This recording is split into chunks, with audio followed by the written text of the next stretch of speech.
സന്തോഷം മാത്രമാ മനക്കലില്ല. ഉണ്ണി പിറക്കാത്ത ദുഃഖത്തിൽ കഴിയുന്നു ശിവഭക്തരാം തമ്പ്രാനും തമ്പ്രാട്ടിയും. ഒരു രാവിൽ ശയനത്തിൽ ശിവദർശനേ സ്വപ്നെ തമ്പ്രാട്ടി ഉണർന്നു പുലരിയായി. തോഴിമാരൊത്തു നീരാടാൻ യാത്രയായി. ആ പൊൻപുലരിയിൽ കുളിക്കടവിൽ തേജസാൽ ജ്വലിക്കും ഒരു പൈതൽ ശിവദേവൻ നൽകിയ നിധിയല്ലയോ. മനക്കലോ സന്തോഷം അലതല്ലി. ഉണ്ണി വളർന്നു ബാലനായി കൗമാരം പടിവാതിൽ എത്തി നിന്നു. മാറുന്നു ഭാവങ്ങൾ രീതികൾ ഉണ്ണിക്കു കൂട്ടുകാരടിയാളന്മാർ.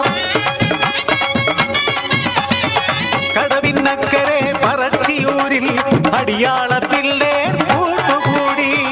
തോട്ടിൽ ചൂണ്ടയിട്ടു കാട്ടിൽ നായാടി കള്ളുമോന്തി മാംസം കഴിച്ചിടുന്നു.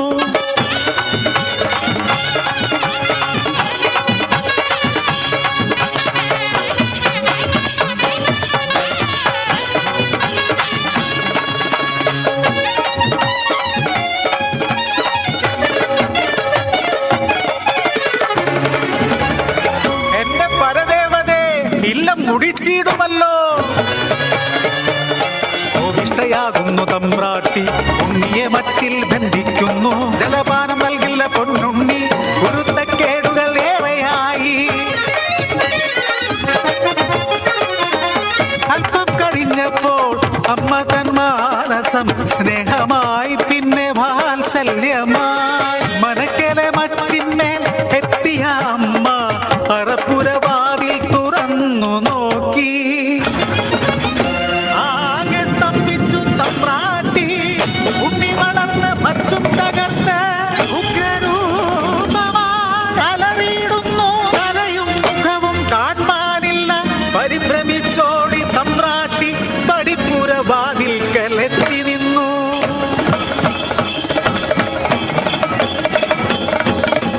മനക്കലെ മച്ചും തകർത്തുണ്ണി പെരും ദൈവമായി മാറി. മനക്കു മുകളിലെ തലയിൽ ജ്വലിക്കും രണ്ടഗ്നിഗോളം.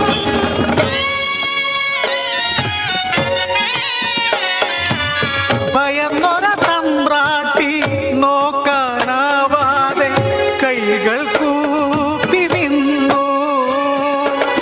അലറുന്ന ഉണ്ണി അമ്മയോട് ചൊല്ലി മനുഷ്യനു ജാതിയൊന്നാണ്. അടിയാളപ്പറയർക്കു ദൈവമാകും ഞാൻ. മുത്തപ്പൻ ദൈവമായി നിറഞ്ഞാടും.